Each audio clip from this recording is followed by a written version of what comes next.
What's up, everybody? I'm Thomas J. Bellezza, and welcome to another episode of From the Hat, where we are talking by choice, chosen by random, and I am blessed and honored to have a returning guest. What just happened?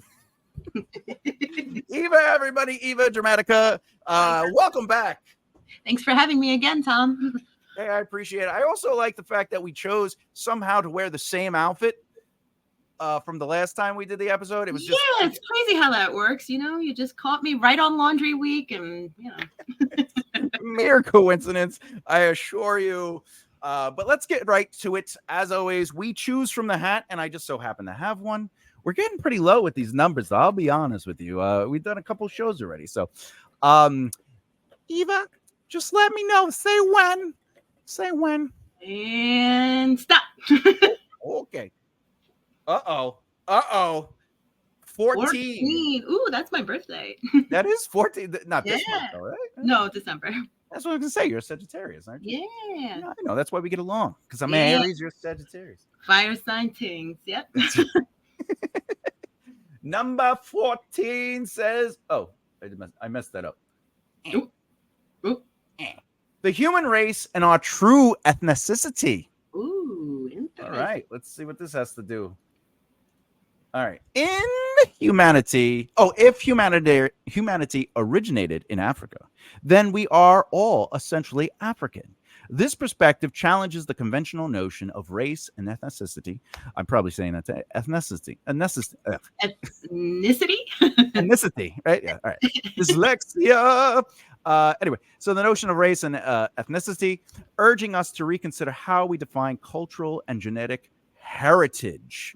All right. As always, I throw it right to the guest. What are your thoughts on this? Oh boy, this is a very interesting topic. It actually hits kind of close to home because it's kind of this, like, the rabbit holes I'm currently like digging into with like Billy Carson and Terrence Howard and everything. Listen, gravity is the what is it? The results of electricity. He was in one Iron Man film and it just went to his head. But I mean, 1 equals 2. It just does. But yeah, I there seems to be, a growing text of people that are starting to study origins or as the human race. And there is a group of people and historians and that actually are suggesting that the life originated in Africa, human species, and that it wasn't Homo erectus. Correct. And that essentially we all came from there, and as life migration and time happened, we kind of spiraled out, and and here we are in 2024, and people are still discussing race issues and things of that notions. As far as the actual biological sense, I think people are now starting to realize, with a lot of the social things that are happening and transpiring now in our worlds currently, that we have to find the common ground in humans as a species. What it is as a species to have this type of awareness, and what we were meant as the human species to do with it.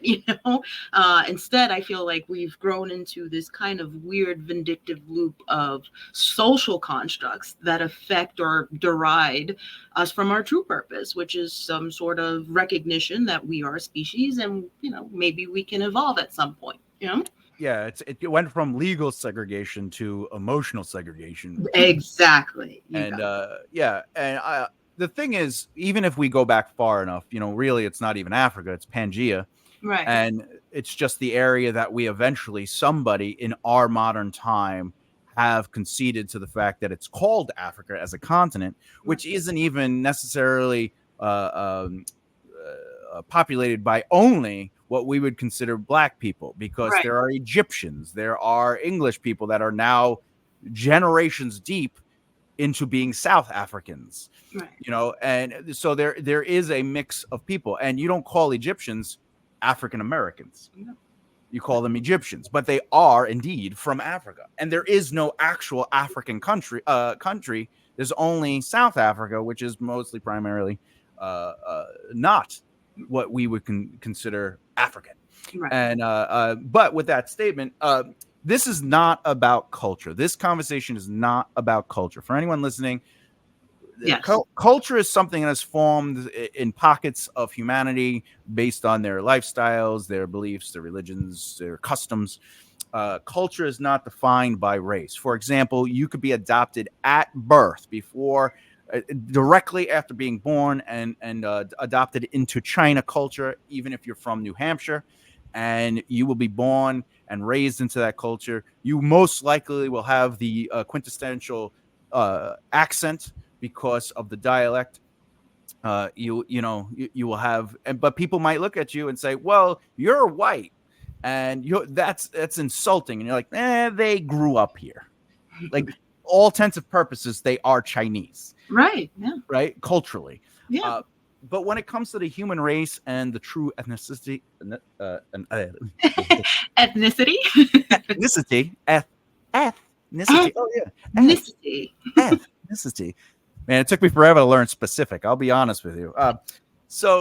But the reality is, if we do indeed all come from Pangea, which eventually became Africa, and we just accept that we are Africans, then it's quite bizarre to divide us. Now, I've heard the argument, well, it's generational, and I go, well, how many generations? Because if it's 2 generations, then I'm Native American. Because we're all born in the Americas, and the Americas have nothing to do with the United States, because it's North America, South America. And if you're from Europe, you don't call it America, you call it the US or the States. Correct. Because Canadians and Mexicans and Brazilians and people from Peru are American. Right. Because they come from the Americas. And people are like, no, you can't be Native American because, and I go, well, why not? Because Native Americans are the people who are indigenous to Native America. I go, but they're Chinese. And they go, what? I go, they're from Asia. Right. And they go, no, they're not. And I go, the Barren Straits. There's a small little bridge, and people migrated to a place where there were no people because we all came from this area. Right. No one is the thing, because if that's the case, right? Like, let's say I accept that I'm Sicilian, right? Then there's a chance I'm Mongolian or Greek or whatever people decided to conquer that area, right? Correct. Or colonize it. Yeah, absolutely. But even the word colonizing is associated with, quote unquote, the paler race. But white people weren't a thing, just like black people weren't. Like, races weren't a thing. That's what I mean. Like, again, veering a little bit into the more cultural aspect of it, some of them, the more, notorious and bigger slave trade owners are, the ones that ran it were also black. So at the time, they were black, they were Spaniards, which weren't considered white. Right. Absolutely. Right? And I'm pale, but I am Mediterranean. And if you look at my ancestors and the people in my family, especially my cousin's darker than you, right? And it's like, I'm just pale, which becomes colorism, to suggest that I'm not ethnic, that I'm not somehow a POC, because I'm Sicilian. Right. I'm sure if they took your DNA right now, the breakdown would show that or reflect that, Exactly. And my position on it is like, who cares that I'm pale? Who cares that you have a tan? Right? Like, not a tan, but a what color choice would you like to go with? Yeah, vampire. Vampire Camilla or whatever. What is that? Anyway, it doesn't matter. But like, the idea that, well, our skin tones separate us to a. It's like saying someone is Jewish, and now you have that bias over them. Right. Like, you go, oh, you're Jewish. So if you see skin and you go, well, they're that, so they are all these things. And then, oh, you have a beard, so there's a good, strong chance you're a guy. You're in a relationship with a woman, so there's a really strong chance you're straight. So now that means you are, as per the terminology of our day, a white male, a white cisgender straight male. So therefore, you are all these things before I even hear you speak. Right. And I think it almost takes us away from connecting to people and being able to have true, beautiful relationships or connections. Because even if you look at New York City, represent, Yeah. the stockpile of culture has elevated the experience in New York, Absolutely. from right tacos to pizza to spaghettis to falafels to whatever, all the sushis, right? All these wonderful cultural traditions, these dishes. But then people say, well, you can't embrace other people's cultures because that's rude, it's wrong, it's insulting. It's like, but you're eating my pizza. Yeah, right. You know, right. It's like people don't realize that that's the point. You kind of culture's created. Let's be real. It's not inherent. It's created. It's taught. So it at the end of the day has nothing really to do with the genetic makeup of where you originated from. It's culture that's created through family traditions, through societal traditions. So you're absolutely right. Yeah, and they grow too, because let's say you're from Puerto Rico. Mm-hmm. Okay, I'm from Puerto Rico. There you go. All right, so but let's say you grew up on Long Island. Right. All right, and you're 4 generations separated from your original family from Puerto Rico. Right. You may still celebrate some of the traditions of the Puerto Rican heritage. However, Long Island and that lifestyle has influenced that heritage to be a new cultural representation of that heritage. Oh yeah, absolutely. I joke that I'm New Yorican. I'm not Puerto Rican. I'm New Yorican. I like it. And you know what's funny? If I go around here on Long Island or New York and say that, people will exactly know the type of Puerto Rican or make assumptions based on that of the type of Puerto Rican person or person I am. So yeah, because we have those, no matter what, the stereotypical bias. Like we have that. Oh, you're this, or you said that word, so that you're all these things. Like if someone's like, I'm not that I am, but if I said I'm a Mormon, they're like, oh, how many wives do you have? Yeah, but not every Mormon has multiple wives. Right. It's like, oh, you're Muslim. Oh, stay away from. Why? Well, like I had a really close friend, and during 9/11, he put his hand down to grab money on the counter, his change, and somebody stabbed his hand with a knife, and he's like, what, and it came out. Obviously, the guy got arrested, and it was a hate crime because it was racially motivated, and it was because, well, all Muslims are evil, and it's like that doesn't make any sense. Logically, that is just it really is. I mean, listen, we're at with the rate of all the breakthroughs in science and technology. I mean, it should be acknowledged at this point that race, as far as a biological standpoint, should only be used in the development of like science and medical discovery, because there's genetic differences in our species as we stand. And so we do have to acknowledge that. But it shouldn't affect, how we dictate how this person acts or is to be perceived in society, Yeah, because isn't there a thing with Black people? They have like a genetic disposition for something, right? And like there's certain ways you have to approach them for their medical, and I think it has to do with the heart. Right? I believe so. Yeah, something like that. Yeah, there's certain ways, but again, I agree with that. Mm-hmm. However, the idea of like, oh, you're Black, so I got to put you into this box, and you're Puerto Ricans, and you are white passing, so you have to go in this box, and it's like, yeah, but you just took away everything that I have grown up to know. Everybody in my family and my great grandparents and their parents and my great uncles and like everybody's just been thrown out the window because you called me white and I'm associated with all this evil. And it's like, my people were enslaved too. That's why the mafia was invented. We were being taken over by Mussolini, and like my grandma was in the streets throwing tomatoes at Mussolini's dead body being pulled across the street, and you're gonna tell me I'm as evil as that person? Right. Well, again, it lends back to something we discussed in a previous episode where, we have to be mindful that sometimes it's personal traumas that shape their perspective, their lens, if you will, of how they view the world. And therefore, there's an inherent fear associated, maybe from personal experience or from that was taught to them.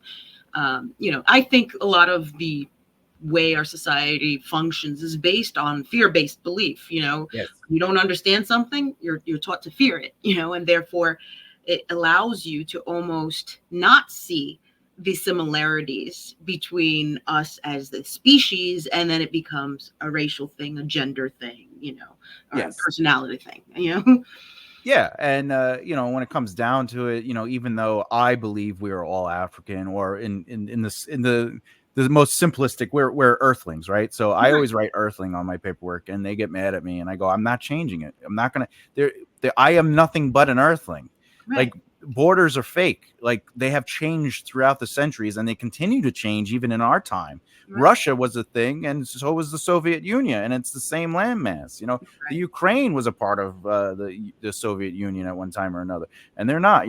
I think it's ridiculous to create these segregations. When I went to school, I moved a lot, right? And there was a time I went to Longwood for like what is it, 8th grade, and then I went to Sachem for 9th grade, and then I went back to Longwood for 10th grade. When I was in Longwood, everybody hated Sachem. When I went to Sachem, everybody hated Longwood, and if you didn't hate Longwood, you were an idiot, right? And because I was on the football team. And then when I went back to Longwood, everyone was like, "Oh, you were that person that was on the football team and you made us lose, so you're the enemy because you're from Sachem." I'm like, "No, my father was in this school when it was built. My uncles were teachers here, and janitors. I'm a Longwood. I just moved. Like you're such a, because I went to Sachem for 1 year by accident because my parents made me. Like, you know what I'm saying? And that kind of like mentality that we isolate people because of this fake thing. Right. It really it's a perceived difference. That's all it comes down to, is a perceived difference. Based again usually on fear. And let's be real, the easiest way to do that is through appearance. If the person doesn't structurally look like some, the type of people you grew up with, family wise, community wise, if you never traveled outside of your, community, how would you know, that these things exist, especially if nobody's teaching you, if you don't have access. I mean, I always think in those circumstances, we still, even in 2024, we still have indigenous tribes in third world countries. You have Mormons, you have the Amish still, like just imagine, what these people, what their perception of race and reality is in 2024. You take that person out of that community, they may have never seen a Black person or an Asian person before. I know. Or technology. There are tribes on islands. Right. That are still, pretty remote. They don't have, even, like I said, even in 2024, they still don't have that access to, the world. So, yeah. And there was this guy I knew in the comedy industry, and I do have to say that he was Black for the story. It's not one of those, "Oh, I have this friend who's Black," and then it never comes up again. He was Black, and because I am of the paler persuasion, he told me that no matter how I feel about life or how I look at life, I am a racist, right? And then within the same conversation, he said that he loves dating white women in the hopes of getting them pregnant so he could leave them with a Black child. Oh, boy. So like, how do I navigate that conversation emotionally? Because he told me I wasn't really, because I pushed back on it. He goes, "It's not racist what I'm doing." Right. And I was like, it's hatred and discrimination and an attack on purposefully on someone who is a different, in your mind, because you see the color, right? You see them as the enemy, right? Solely on the skin. Right. Yeah. And let's be real here, and I'll stand on that soapbox till I die. Racist is not inclusive or totally excluded to one, race or color. Only. No, I mean, I love my family. I've had plenty of racist family members growing up, being of considered back then a minority race, Yeah. and I've had Black friends, Spanish friends, Asian friends, just as racist, if not more racist than some of my white friends. So I don't adhere to that sense of thinking that only somebody perceived as a minority or a more rare race to be the only ones to experience discrimination or to practice racism. And let's be real here, on some levels, we kind of all do inherently at first. And as we mature, as we're willing to learn, we then have to slowly erase those beliefs and be open to the fact that, we're, at the end of the day, we're humans, or we're earthlings, like you like to say. Yeah.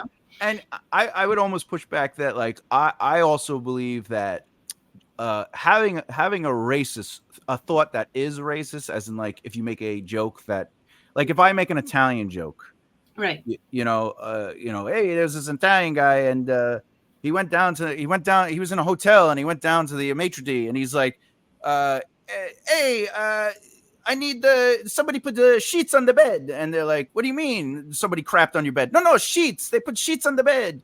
And it's like making fun of the deep accent that us have, right? Like, I don't consider that racist. Oh no, absolutely not. That's a whole other subject for the other day too, because I think people, don't understand that we have to, in being humble as a person, humility is to be able to not take oneself as seriously. It's, as long as things are, we have to always look, think, and consider intentions when people do things, and what is the intention behind it. And for me, comedy is, for me, a form of art, and is just as valid as theater, as acting, etc. I don't think that's an avenue to suppress, and I don't think comedy that takes jabs at generally accepted stereotypes, etc., are indeed, inappropriate or racist inherently. Again, it's always a fine line, and it's always case by case scenario, of course. But I always say, listen, as long as you're not inciting violence and you're not, carrying out said violence or prejudice yourself, if it's a joke, it's a joke, or even restricting other people around you because of said thoughts. Like, if somebody was like, well, all Italians, you can't understand it because of their stupid accents. Right. Like that is racist. Of course, right. And I mean, I still let that person speak their piece. Of course, then they, like the other episode we discussed, I'll let them speak their piece, but it just told me the type of person they are, and that gives me, whether or not I want to continue having a relationship with said person, moving forward. 100%. And you made a great point of its intent. It's like, how are they approaching? Like, how are they treating people? Right. And like a lot of the women I have dated have not been Italian. As unfortunately, to my mother's disagreement. Chagrin, right? Yeah, because that's a big marry a Sicilian. True statement. But I have dated women from all variations of quote unquote races, if we're going to use the more modern term, from Black women to Puerto Ricans, to Dominicans, to whatever, like, because in my mind, I want to connect to people, like their minds. But in doing so, I did have to deal with, I don't appreciate you dating a Black woman because you're taking a Black woman away from the Black community, or, you're just doing this for a fetish, or, it's wrong that you're using her to get clout in the community. And it's like, that to me is insane. Right. Yeah. No, I mean, there are like whole movements out there where people like have this assumption, and like let's say one of the more common stereotypes or regarding race relationship dynamics is that most white men prefer Asian females. Yes, accurate. No. No, I mean, I think statistically, the surveys have been done, and that's according to them, that's their preference. In reality, I think statistically that's not actually accurate, but correct. On paper, or at least what they're saying, is that assumption. But what's that assumption? The assumption is based on the argument Obedience. that, right, obedience, that Asian women tend to be of more of conservative culture, you know, Yeah. they tend to be quiet, they tend to be reserved, they're not loud, you know, they're more feminine, which isn't, as you've seen, and as we've all seen as time has gone on, and we're being exposed to cultures and people, that's not any more accurate than saying that, you know, all Black women, you know, end up, you know, tend to have a lot of different partners and different kids from different, you know, it's those sweeping generalizations that do more harm than good in the long run, you know?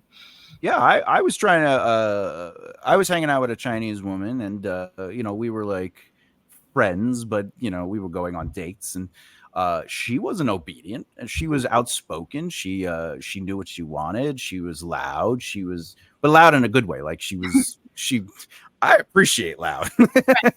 I like Puerto Ricans. We like animated people. We like loud people who know who they are, you know? Yes. And also another element to the loud is that if she had something on her mind, she didn't keep it to herself. So she was communicated despite the uncomfortableness it might present, and that is attractive to me. And that would be exactly opposite of what they're saying. And I wasn't even hanging out with her because she was Asian. I was hanging out with her because when I first met her, it was a funny random interaction at a coffee shop, and I made a few jokes, and she was able to keep up with that humor. And then one thing led to another, and we exchanged cards just for business reasons. Because you know, I help people back in the day, I was an entertainment consultant, and that led to us just hanging out. And then she started inviting me out. You know, you want to go to see the show with me? Do you want to go to dinner? And I'd be like, oh yeah. And then I would be like, do you want to go to dinner? And she would message me, video chat me like midnight, and just want to talk to someone. Like, it just became this really wonderful friendship, and none of that stemmed from, I am appearing as a white dude, I am straight, she is Asian, this must happen. Like, yeah, I'm gonna go back to my homeboys. Like, guys, I got my Asian. I win at life. Where's my I just wear the hats. Yeah. Where's my hat? Where's my hat? Well, it's where's my flowers? I did it, guys. You know? Give me my flowers. Give me my flowers. Real quick, going back to that one comedian I was talking about, I was on one of his pod shows once, which thank God is off the air, because it was just a terrible experience. But he, at that time, so it was him, and then his co-host was white. It's important to know that he's white for the story. That's the only reason I represent it. Okay, and I'm standing there, and he says, and I quote, "It is worse now for people of color than it was before Martin Luther King." So all I did was push back. I said, that statement sounds inaccurate, because not only do you have your own radio show, but you are the boss of this radio show, and that guy works for you, and he's white. Plus, don't you tutor wealthy white families? Right? Like, how'd you get that job? And by getting that job, how did you, like, you know what I'm saying? Like, you get hired to speak at schools and do comedy. Like, colleges wouldn't hire you back in the day. Right. Before Martin Luther King. Is it bad? Are there bad things? Are there still things that definitely, without a doubt, need to be fixed? Yes. I'm not arguing that. But for you to make that blank statement that it is worse now than it was back before Martin Luther King, right? And he says it's because white people control the system. Oh, I mean, well, you know, like, I don't know if that's true either. I always laugh at that, because at the end of the day, I think the real division, if you will, when you kind of erase everything, the aspect of race is social inequity based on, you know, wealth. Because as you get to the upper echelons, okay, yes, there may be a disparity in the types of people in those positions of power, but there's still very plenty of wealthy individuals that are not white, Yes.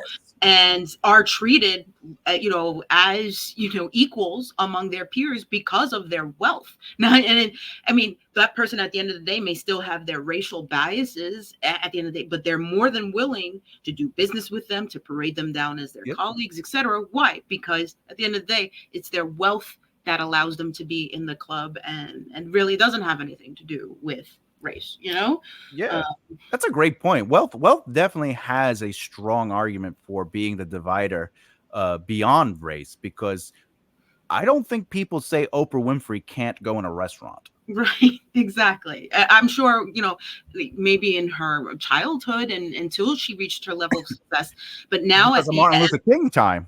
right, as a multi-billionaire, do you think Oprah still at that level experiences the type of racism than, let's say, a impoverished woman growing up in Harlem with 2 children is? No, absolutely not. Yeah. So, and that's where I get into the argument about these sweeping generalizations or blanket statements that, yes, all Black people or all Spanish people are X, Y, and Z because of that, because of those social, inequities that happen due to just financial advantage, Mm-hmm. Yeah. That's a great point. A wonderful position too. That if you look at the statistics, I'm sure they'll show that Oprah definitely has an easier time than, say, somebody in Spanish Harlem. Yeah, yeah, and then does it become, it's obviously now it's not a matter of race. She's not barred from existing at that level, and She has having influence. that type of power and influence. Nobody at this point has restricted her from having the type of power and influence that she currently has, or did at some point. It seems like the social climate is now swinging against her. So well, she did some things that may be questionable. But I'm just saying, in her prime, let's be real here, she was considered, she was the daytime queen, and it had nothing to do with her race. It was her approachability, it was her relatability, and the quality of her show, what she was doing at that time. So. And other examples might be Tyler Perry or unfortunately Bill Cosby, but Bill Cosby did have immense influence at a time, and he was creating opportunities to develop shows that weren't quote unquote Black shows. They were family shows that showed that you don't have to be the stereotypical Black family, right? And he was changing the way we were able to look at as a country.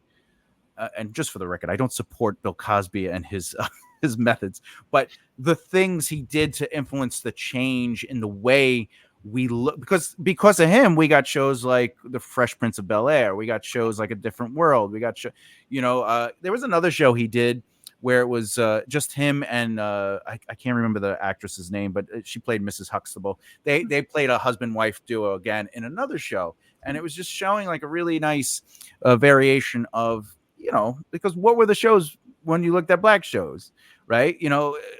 They worked at a garbage dumps, and he's, oh, my heart, yeah, I'm coming to you, like back in those days, right? Or and it's just nice to see the kind of change that kind of influence brought, and that's what I think real influence should be used, no matter what your race is. Right. Well, I think the willing to shake up those societal norms too, because then that gives you back power in the individual. And that's where I feel like a lot of the youth have kind of lost the plot. You don't find individualism in labels. You find individualism in just not being able to challenge those labels. I can have said beliefs in this that be a walking paradox. I can believe in XYZ, but I also believe in this. And that's what makes you unique and stand out, not the fact that you align with several things. Do you want to be identified by your traumas and your race and, your sexual preferences, or you just want to look at me and say, oh, that's Eva, that's who she is? For me, I feel we've lost the power in the individual, and having a unique experience regardless of race, gender, etc. I like the paradox point too. It's like, I was having a conversation actually on this show where someone was, they told me that I'm anti-gun, but I had never said anything about being anti-gun. And I says, it's not that I'm anti-gun, because I believe guns should be used for hunting because we need it to help us get food. But I don't think guns should be used for killing in any way, right? Because I don't believe we should have wars. I don't believe there should be fighting. I don't deny that they exist. But I also believe in freedoms first.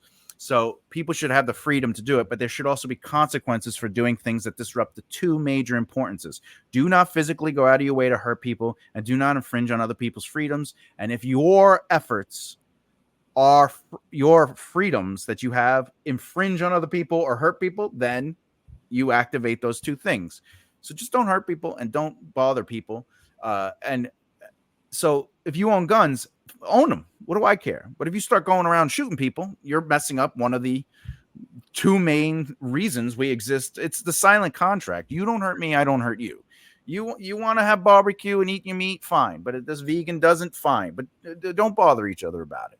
Right. Absolutely. No, that you stated it perfectly, that you can have a belief in a general belief, an oversweeping generalized theory or belief, but it doesn't necessarily mean you believe with some of the specific applications of said belief, like you just greatly explained. Thank you. I appreciate it. I had that written down. Yeah, I mean, that's essentially what it comes down to, that we should, at this point, again, as science is starting to prove, etc., that, race should only be looked as a biometric thing, for the intent of science and medical development. Because that you cannot deny. And again, like we discussed in a prior episode, there's some universal truths that we have to just accept. And I believe in that. I do believe there are genetic markers that differentiate us as a species racially, just based on years of, environment where we lived. If I have a more tan skin, is because my ancestors lived on an island when we were more exposed to the sun. As opposed to, a person that grew up in Alaska, and therefore shaped my ability to maybe withstand heat or the sun. I'm not more prone to getting skin cancer, but maybe the person in Antarctica is. That's for me where the racial discussion should inevitably end at this point. And let's be real too.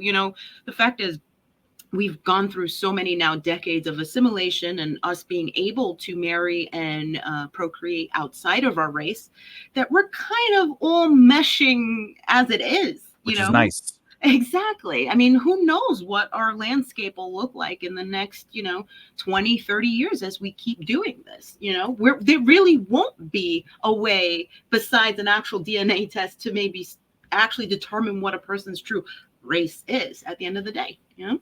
I mean, I might almost add to that saying a Sicilian only exists because the collection of different people, and Puerto Ricans only exist because the collection of different people.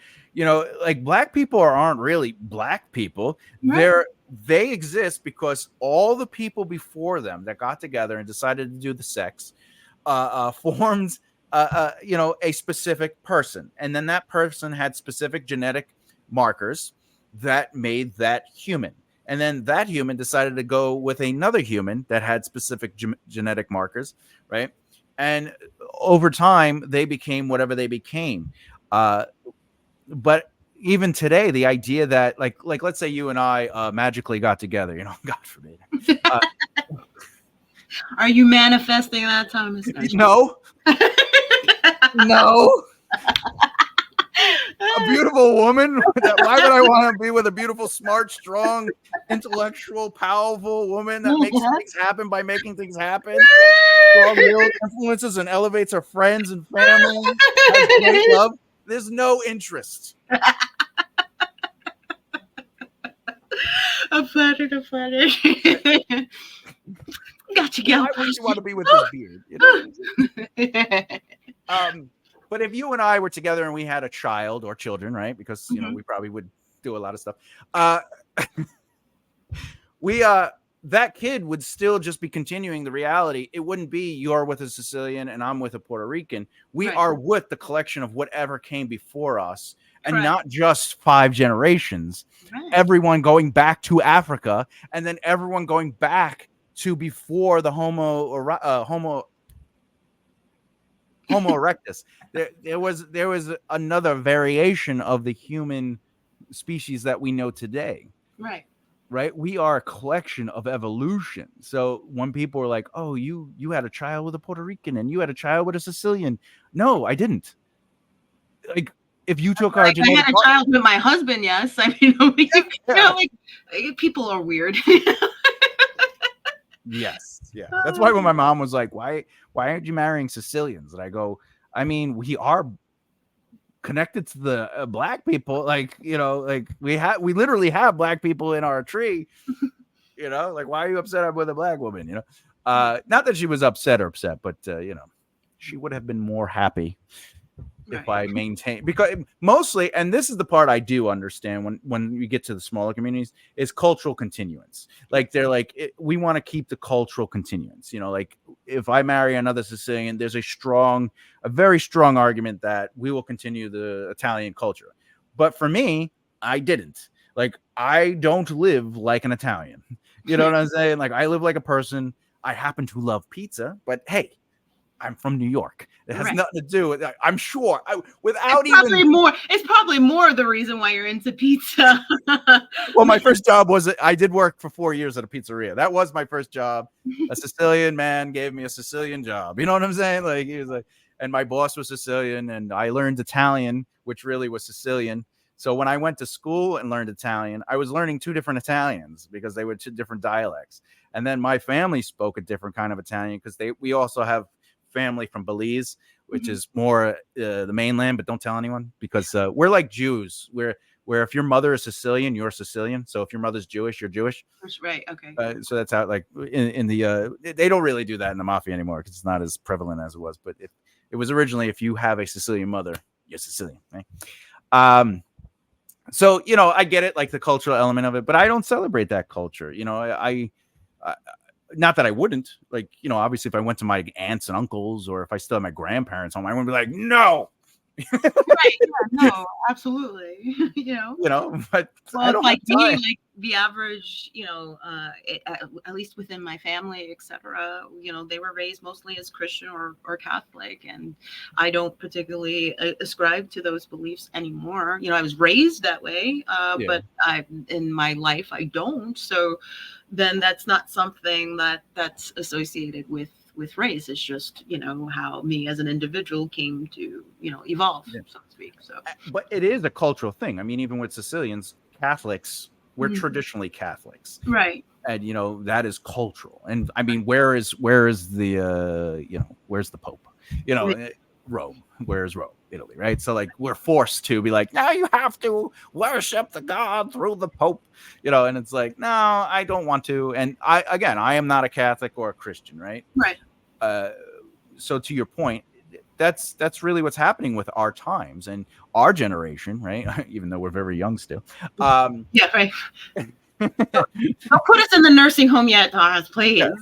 Happy 18th birthday, Mike. You know, but we are not our parents, just like our parents are definitely not their parents, just like their parents, you know, because we don't hunt anymore, and we don't build houses, and we don't farm, and we don't, you know, we're also not working. Like, we think we work hard, or the kids nowadays, they think they have to work hard. Right. You're not running a farm. Right. You're not worried about dysentery. Right. You're not, you know, you're not hoping you could take a bath next week. Right. You know, yes, our bills are higher, but the world is different. Every generation's going to have their hard. Right. You know, and it just, and again, it's perspective, because if they didn't grow up knowing that, this is all the world they know. And again, genetically, they're still going to have the same genetic factors as the parents, the grandparents, but their experience and how they move in the world is going to be vastly different. And at the end of the day, has nothing to do with their race, you know? Yeah. And like, I'm sure I could probably honestly say this. You and I probably hate working a 9-to-5 job, right? Okay. But I don't. I've been semi-retired since 2005, right? And bless you, because yeah. Well, I made money in the music, and then I interact with the entertainment industry, with writing and stuff like that. But I wouldn't say I've worked a 9-to-5 job, but in reality, we were raised with that pushed on us. You need to work. Right. Working is your responsibility. That's how you make money. And tell me if I'm wrong, but did you grow up in a family that was like, this is how wealth works? Yeah. Oh yeah, absolutely. Right. Absolutely. That's not what we're taught. You don't talk money at the table. You don't talk politics. You don't talk religion. Well, it depends. Depends on the religion, but mostly, look, you get up, you go to work. That's your responsibility. Take care. For a guy, it's go to work, take care of your family. For a girl, in my generation, especially in the Italian culture, is you are there to raise that family and make the children. Train them and teach them to be what they're based on your family traditions and your personal beliefs, or how you want them to understand the world until they're ready to discover the world themselves, so to speak. Yeah. So with that, let me ask, would you agree that you and I probably think that it's more about partnerships now, and it's about two people working together, and it's about like each of us having our own dreams, supporting one another, but also elevating like a very united front? Like, you can't tell our parents that. No. Oh God, no. Yeah, no. Again, that's where the discussion, I think it lends back to a willingness to want to be open-minded to ideas and stuff. And I'm speaking more, I feel like our generation, we're kind of like the gap, or the bridge, if you will, between the younger generation. Because think about it. I believe your generation, my generation, are the last generations that experience a time. We exist in both realities. We exist in reality pre-technology, and we now experience life post-technology. So I feel we, as we're rising, we're kind of lending our wisdom of experiencing both realities to the younger generation, who has no sense of idea of what it was to have to go outside and explore things yourself, and to not be judged by like thousands of people, to then the older generations who don't know how to turn on a phone, but also don't understand the younger generation's idea of what society should operate like, because I've been having, actually, it's funny you mentioned this, because I've been having this type of argument a lot with my father, who is of the older generation, and he has a hard time, and a lot of boomers do, regarding the younger generation's ideas and feelings about the way society exists in workplace and corporate America and capitalism. And you could see it among the younger kids that they're starting to challenge those ideals. And it bothers, I find often it bothers the older generations, because it's the argument, well, if I suffered working a 9-to-5, you need to too. That's just the way the world works. No, you have to be open-minded to, again, realize, just as the younger kids realize that maybe they didn't exist in a world where there was actual oppression or slavery or XYZ, but that the boomers also have to realize that maybe there is another way to exist outside of corporate America or capitalism, or whatever systems are currently in place. And I feel us as we're kind of like we're the in between. We know both, and we know what works with the older generations and those systems, and we're kind of also open and waiting for those changes to happen with the younger generations as well. And again, doesn't have anything to do with race at the end of the day. Are you saying, and please correct me if I'm wrong, are you saying that children of nowadays should have to endure a metal slide at the park in 90 degree heat? Dry. Absolutely. Okay. You have to go outside and touch grass once in a while. It does wonders, kids. It also smoke the grass if you can, but don't eat it. You can't eat grass. It's actually unhealthy. Stop smoking the grass. Go touch the grass. You can eat grass. It's grain. You can have wheat. Wheat is great. That's the thing. Boomers. I had an interesting privilege of being raised within business-minded people. Not that my parents were quote unquote business people. It's just my grandparents owned businesses, my uncles and aunts owned businesses. But there was like always this fear because like the way they owned businesses, again, they were Sicilian. Mm-hmm. So they were, you know, I was young.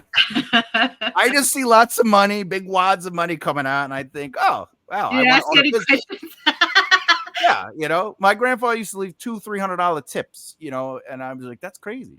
And he goes, yeah, but next time I come here, they're going to sit me down where I want. They're going to listen to me. They're going to treat me right. This is how you do it. I'm like, yeah, but how do you make that kind of money? He goes, you got to run businesses, kid. And, you know, right. But then why did my parents not want me opening up businesses? Why were they always against businesses? And as you get older, you learn, well, because if you're a criminal, it's harder to stay out of jail with your business.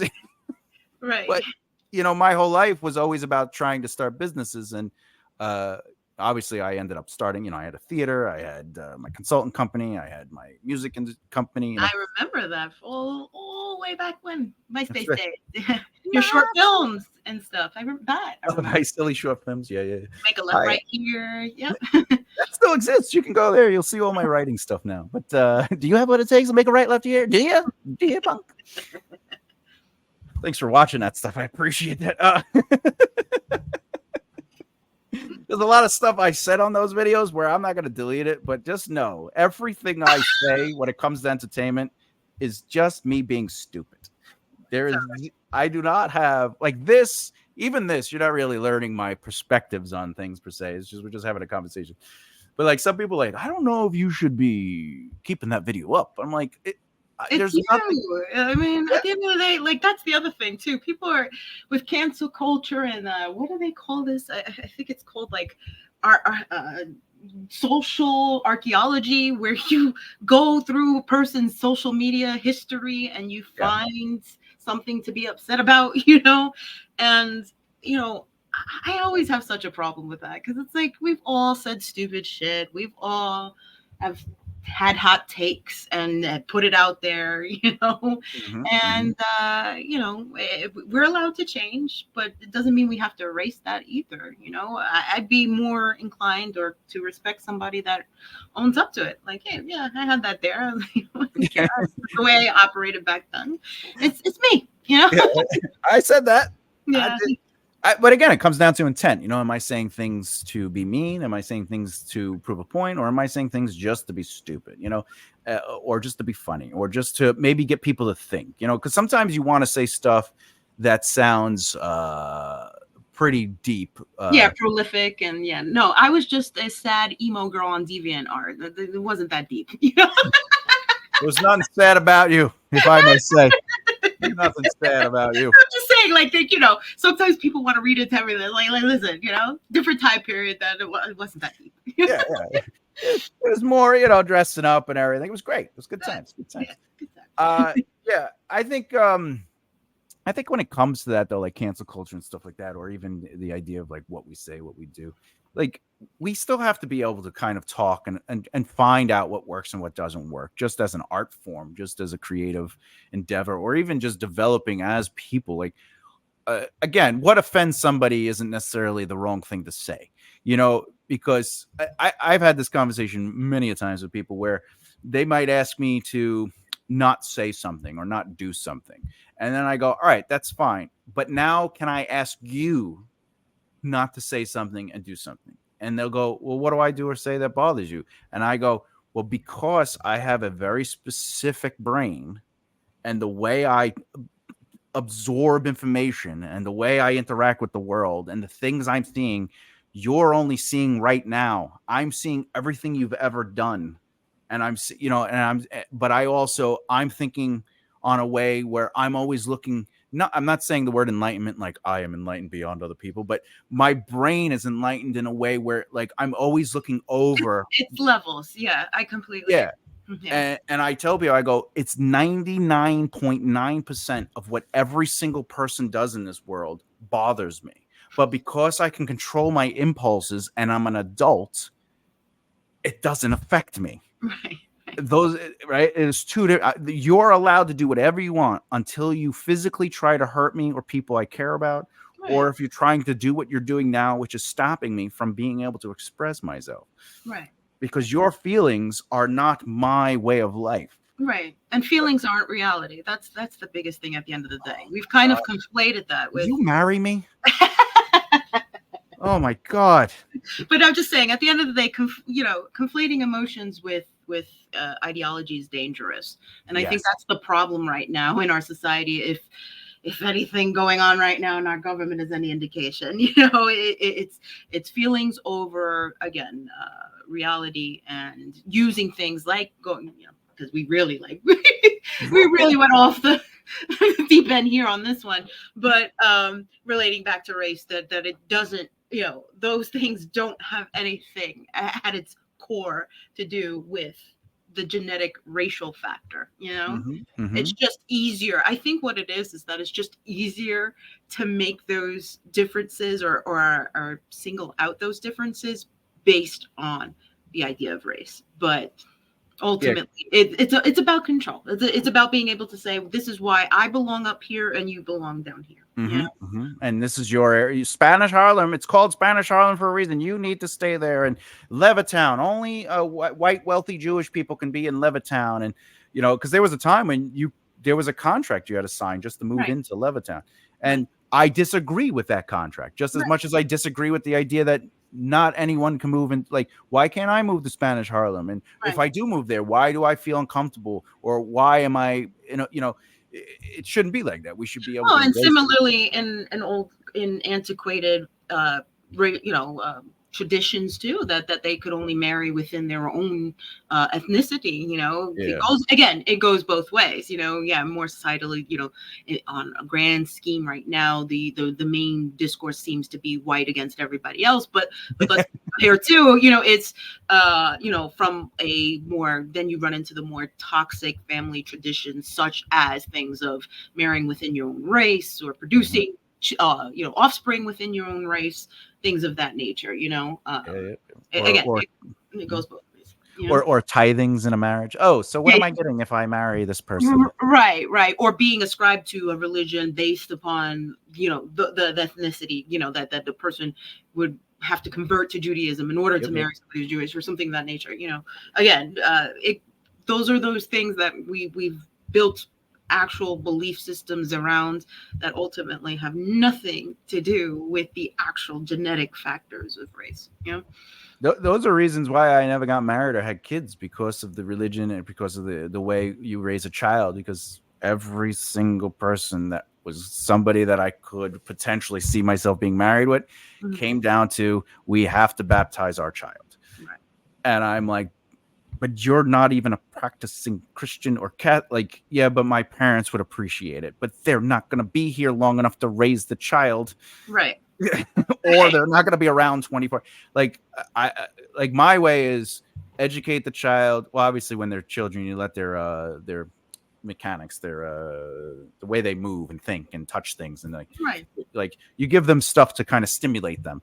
But as they start developing their brain, you start informing them so they can make cognitive choices. And instead of saying, this is what you have to be because I'm this thing, right? And there's a difference between, oh, well, we do have Sicilian heritage, and these are things that grandma did, or these are things that, or great grandma did, and these are things that, like, you might see in Italian families. Is different than be going, you have to do this. You have to wear the horn. You have to celebrate St. Peter's. You have to go to church. You have to, like. But then they'll conflate that and say that it's not because they believe that's their personal belief and they would like their children. Instead, a lot of families are taught and do the toxic of, well, if you're Spanish or you're Sicilian, this is just what you're supposed to do. We are supposed, that is the status quo, and that is what you are meant to do. And if you don't, you're actually disrespecting your ancestors. You're not respecting your family. You're not respecting tradition. And it gets to a point where it's like, well, respect for me respect has been bastardized. Am I allowed to say that? But yeah. Okay. I don't know how PG-13 we were, but we said plenty of things that are questionable. So to bastardize that those concepts of of having a choice of what you want to do in your life, what you believe, your personal belief systems. Well, respect for me is the absence of love. If you don't really understand the idea of, okay, I could have an inherent difference for you, but I still want you to succeed in whatever way, shape, or form that looks like. I can't judge what that looks like for you. Respect for me in certain levels becomes, no, I want to control what your version of happiness is or version of life should look like based upon their own beliefs. Well, we're white, this is what white people do, this is, or that we're in this family, this is what we do. Mm-hmm. I agree. And I was with a girl once, and her family used to tell her that you can't trust me because I don't drink. And I don't drink. I made a vow when I was 8 not to drink, do drugs, or smoke. And it also has to do with my faith, right? Which is my faith. It has nothing to do with anyone else. I don't expect anyone else to do anything that I do.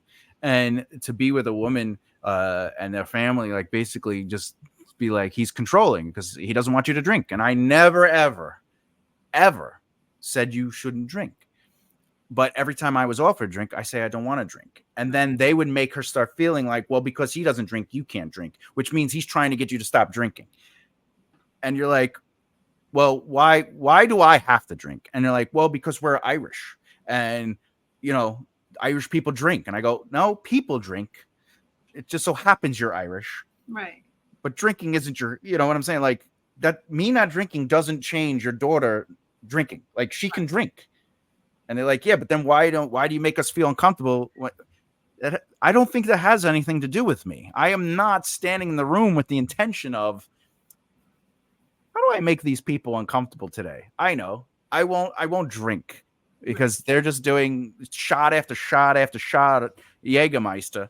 And I'm just not, I'm driving, that was always weird to me. So it's like, families do that sometimes. They say you have to do this, you have to do that. But if I'm going to have a kid with someone or if I'm going to get married, I don't want any outside input. I want, what does my wife want? What do I want? And do we see the same things? And the moment I'm with a woman that's like, it has to be this way, and it does, whatever you say, like there's no discussion. No, the kid has to be Catholic. The kid has to, whatever. I want them to experiment with drugs when they get older. That might not work for me. Right. Because I feel like that takes away the child's choice. Now, if the kid ended up doing drugs because they wanted to experiment, now I get to have a conversation with my child. But I don't want to be like, you need to do drugs. Right. Right. Because that's just the way it is. Yeah. Yeah. You need to experience that because your mother and I experienced acid when we were 17. And, yeah, right. It ruined our lives. But you will. Anyway, I do want to bring up something about race real quick because you read my prologue and one of the things you said in your notes was you like anything that's Native American-y. Yeah. Right. And for anyone who hasn't known, I am writing an epic fantasy book that doesn't take place in Native America. It takes place on a fantasy planet. And no one from Earth exists there. They're all aliens, and I have these group of people called Himarians, and they are basically equal to humans. But I have tribes and stuff like that. So I like that you were able to read it and you go, oh, I could see that inherently they have that kind of Native American kind of tribalism, cultural, type of. To me, though, my goal was to make them not necessarily Native Americans, but make them their own sort of like people, right? And also, there are no pale people in my world unless they're like vampires. Because there are 2 suns. Yeah, right. So it's hard to stay your complexion. Yeah, in a world with 2 suns. Let's be real. Yeah, there'll be a lot of skin kids. Yeah. But there are people that are paler. Like there are lighter skinned people than exactly the color of black, but but I was told that it's inappropriate that I wrote characters like that you have read, and that I don't that I'm not being respectful to POC people. So because you read the prologue, and every single person that was in that prologue is indeed not white, would you say I wrote those characters disrespectfully to any community, which, by the way, doesn't exist in the fantasy world? Well, of course not. They're their own cultures. Of course not, Thomas. But the thing is, again, it goes back to the main thing that I have loved recently getting into is, again, understanding that everybody, we all, even though there are objective truths, we all have our unique perspective, and sometimes that lens is muddied by traumas or individual experiences that shape it.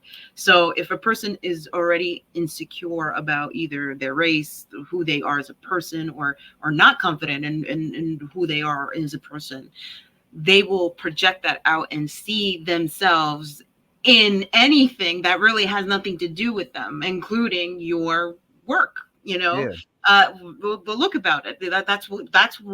That's how cancel culture came to be. People kept wanting to put themselves in those characters, in those situations, and be like, no, this is offensive, but it's offensive to you because you're basically perceiving that character to reflect you in some way, shape, or form. And then that's why now I feel like the entertainment industry is struggling too, because they catered to that aspect. And now you have writers that are just basically putting self-inserts, or bastardizing or taking apart or destroying legacy characters or stories to shape the narrative. Right. Well, anything now. I mean, look at how many sequels and prequels are coming out of the stuff that we watch and stuff like that, to basically, make it more to like how they're, they want it to look like. And again, it seems to, circumvent that notion that these people are not realizing that they're viewing it more subjectively than objective. We all view things subjectively for the most part. That's our existence in a nutshell. So the fact that they're not, they don't refuse to see that, it lends, back to the idea of, as well as race. It's like, are you really feeling that there's a difference in race, or are you basing that over personal experience and just kind of, giving it a blanket approach to how you view your world, So you're not going to see Snow White, is what you're saying.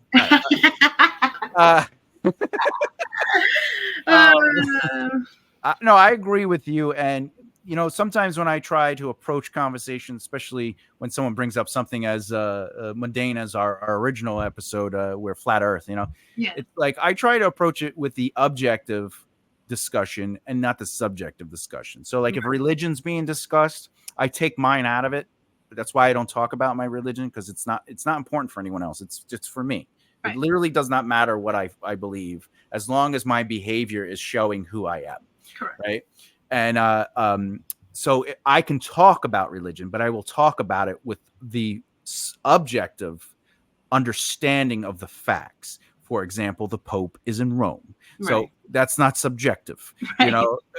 Whether or not he's the vicar of Christ, well, that's a different discussion. But I'm just saying, right, you explained it perfectly. There are objective truths about, those things, And once subjective points come into the conversation, I realize it's no longer a conversation, because I don't care about your subjective opinion on something to prove it right, because a subjective thought is not correct. It is only right for you, but that does not, like, again, if you say the Pope is the vicar of Christ, you're having a different conversation than I am having. Right. I am not interested in that, because now we're in the abstract. Right. It's we can put the Pope is a donkey. Right. Yeah. Right. Yeah. The one God is a spaghetti monster. Well, that is true. I want to. I would just want to throw one other thing out about the book.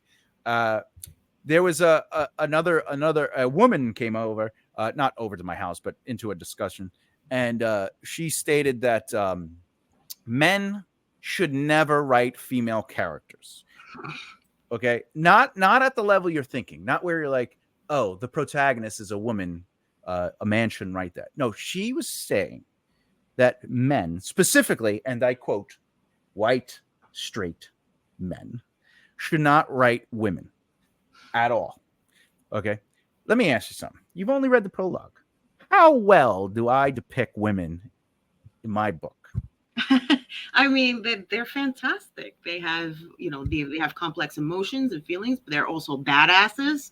I just that's a very I absolutely abhor that narrative too. That only there's no way, because you don't, again, that's where the lens then works adversely against you, where somebody will say, well, you don't have my experiences as a struggling woman in some rural place to be able to write a character like that, or to understand biological understandings what it is to be a woman and to experience something. That's BS. Because me as a kid growing up, some of my more favorite characters or figures growing up were male. I loved Luke Skywalker.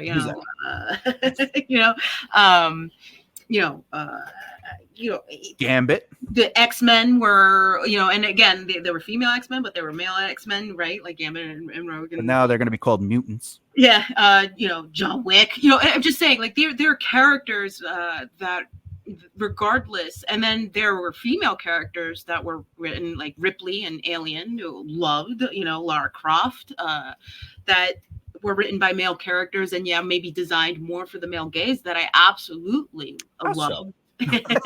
Loved and actually admired.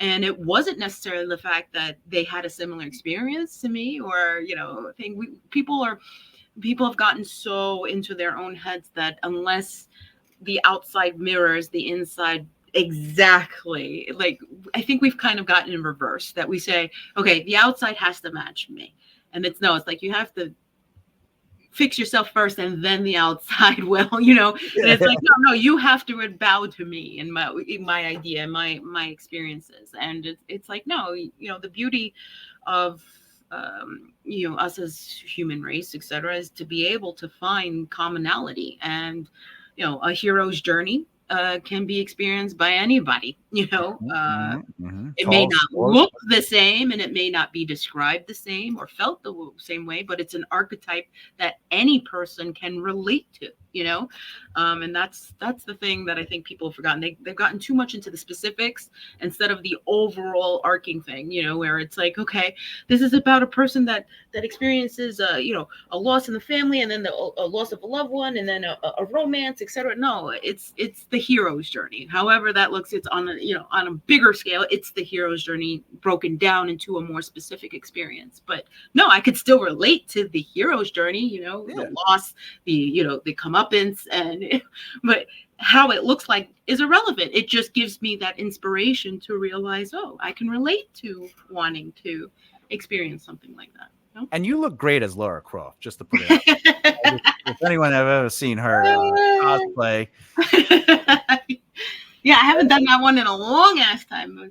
I'm just saying, a badass woman playing a badass woman. To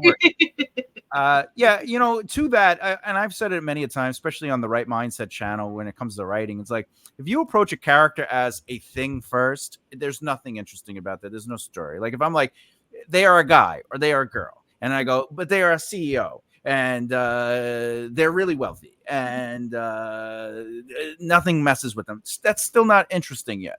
Like, there's no story there. And I always tell people, you got to start inside. What is their journey emotionally? Where are they starting? Are they confident about something, or are they, do they have insecurities about something? And the more you could build up that inside truth, that emotional truth, the easier it is to start dressing them up. Right. Like, for example, in the book, I don't think you read you only read the prologue, right? Only the prologue, maybe a few pages. Maybe book 1, chapter 1, maybe. Yeah. in chapter 2 there's other characters, but there's these other characters that hang out with the main protagonist, and 2 of them are men and 2 of them are girls. And when I created those characters, they all started on paper as ideas and not specific genders. And one of the characters it has a romantic storyline, and whatever they ended up becoming at the end of the day would have dictated if it would be a gay relationship or a straight relationship. Right. Because I wasn't thinking I want to write a gay relationship. I just want to write somebody that has these emotions, these thoughts, these desires, these motivations, and then make that what it is, you know. And I've had people read the book already, and they say those characters are really great. They love how defined they are. Right? And they go, you know, you wrote this woman, this character. I love this woman character, and this one, the shaman woman, is really good. And I go, yeah, they were, you know, like, oh, how did you get inside the woman's head? And I'm like, well, they started out as ideas, not women. And they're like, really? And I'm like, yeah, because if I'm like, how would a woman think? I'm not thinking how a soul would think. Right. Like, yes, there are physical things about women and men, you know, like Right. men don't have menstrual pains, you know, and women don't get blue balls. Like that's true. That's reality. Yeah.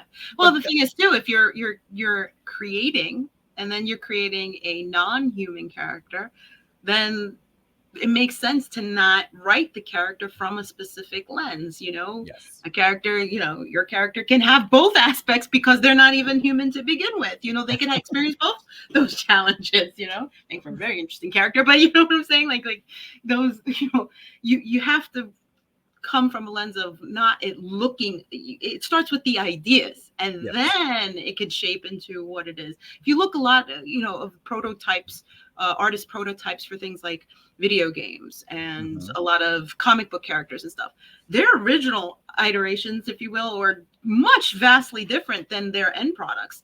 And even in cinema, when like Marvel, like a lot of the outrage with like gender swapping and characters, you know, race swapping some characters it worked, some characters it didn't. But like somebody like Nick Fury, I can't imagine now anyone else other than Samuel L. Jackson playing him in the Marvel universe, you know, whereas in the comic books, he was more of a like, what's the guy from Street Fighter? Well, you know, like a more Captain American type of, like, you know, like just more like a Punisher badass, the white dude, you know, but not definitely not, you know, Samuel L. Jackson's interpretation of the character. But who was introduced in Ultimates, though. He was correct. Introduced oh yeah, in the after the fact. So yeah, but that's what I'm saying. Before the movie came out. Oh, right. That's right. That's right. Yeah. But what I'm saying is ultimately it's really it's about the qualities and the ideas first, and then, you know, and those things can change over time too, which I think is also plays into what a lot of people have trouble with. You know, is that sometimes things have to evolve and change to make sense too. But that it does start with the idea first and the qualities you want that character to have, more so than the appearance, you know. Yeah, because you don't want to race swap and then like you do, or even gender swap. You're like, all right, now they're a female, and then the story is nothing from the comics, like foundationally, and the character changes to the point where they're just fighting the patriarchy. Right. And you're like, what does that have to do with Captain Marvel? Right. You know, like this badass character from the comics who people actually liked. Yeah, it was an interdimensional being that had all these really crazy powers and stuff like that to make her a raging feminist with a short haircut that punched Thanos. You know, I agree. You know? Yeah, that's why all the men in my, all the women in my book, their vaginas are their mouths, and all the penises are men's knees. I changed it up a little bit to make it a little confusing. Imagine. Now I want to write that. I actually do have a species called the Akids, and they have a matriarchy. So like there's basically, I don't call her a queen, but she's like a queen. And men are actually manufactured, and women are born. And the way they do it is the queen lays like an egg, basically, because of the way their race is. And then they place the eggs down into these harvests, you know. And then they specifically treat the egg certain ways to create certain kind of men. And some men are literally just slaves. They're just worker bees. Whereas other men might be warriors. Other men might be, right? But none of them could be priestesses. None of them, because they worship the goddess Karina, and that's the mother of the Akids, etc., etc. But however, to have a woman, what happens is they have these males that are created that are called the breeders, right? And they're basically servants to the cause, right? And what happens is their stomachs, they're the only ones, the breeders, they can have their stomachs open, and then the queen places the egg. It's an egg, like an actual, not like a chicken egg, but it's like an egg. And they place the egg inside, and then it closes, and then they harvest, they breed, right, the egg, and over time, then when the child is basically functional, the stomach will open, and then this baby will come out, and it's a woman. So that's how. But women are born and men are harvested. And I thought that was an interesting way to approach a different species. Right. But there are other rare cases where they'll do that, and a man will be born, and then they kill the man and the breeder because they consider it messed up. Gotcha. Yeah. Like the breeder is tarnished or whatever. Yeah. Yeah, but the stronger the women are from that breeder, the more benefits they get. So they start off chained, and they hang as prisoners. And the stronger each birth is, they're taken off the chains, and now they get to walk around the cells.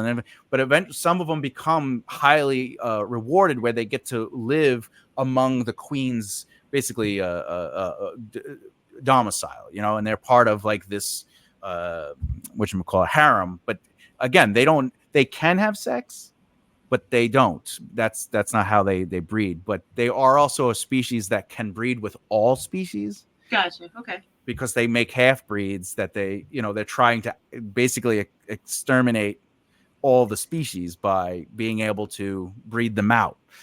They're basically like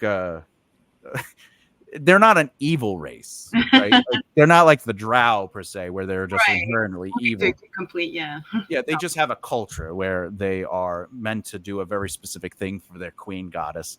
And but I was like, all those things are interesting to me. Like I always want, because that's very different, So yeah, it's better than the vagina mouth, but yeah, I'd have to kind of agree on that, Tom. You don't want to see a character with a vagina mouth? No, thank you. What about a knee that is a penis, man? How do you even get that in there? Oh, boy. Good times. Anyway, how's life? No. All right. So, Eva, thank you so much. This really went on. We did. Yeah, we kind of rambled on this one, but thank you for always having me. Yeah. No, this is wonderful. I hope you come back and definitely. Yeah, we'll play what Yahtzee. We'll play some Yahtzee online. And, I'm totally game. Anytime, any excuse to ramble, and And I'll just like Lara Croft next time. So that'd be great. Yeah, I want to see your cosplay. Excellent. The chest is slightly hairier. Okay. I'll admit, and I am less defined. It is definitely not the male gaze. It's more like the gaze. But I do have moves. Anyway, so yeah, let's do it. Is there any way people can find you, or are you trying to stay hidden? No, like I say, I'm currently, very venturing out into this space. So, my name is universal on all my platforms. That's YouTube, that's TikTok, that's Instagram. So you just type on that name in, you'll get me. You'll get to see a lot of the stuff that I'm currently involved in. But yeah, that's right. And if anyone's listening on the audio, it's Eva Dramatica, and that's EVA DRAMATICA, and the information will be in the description below of both the video and the audio. But however, if you want to see our beautiful faces, please check it out on the YouTube. A new episode every week. But anyway, thank you so much, Eva, for joining me. And as always, I'm Thomas J. Bellezza from The Hat. We are talking by choice, chosen by random. I'll see you next time. Bye.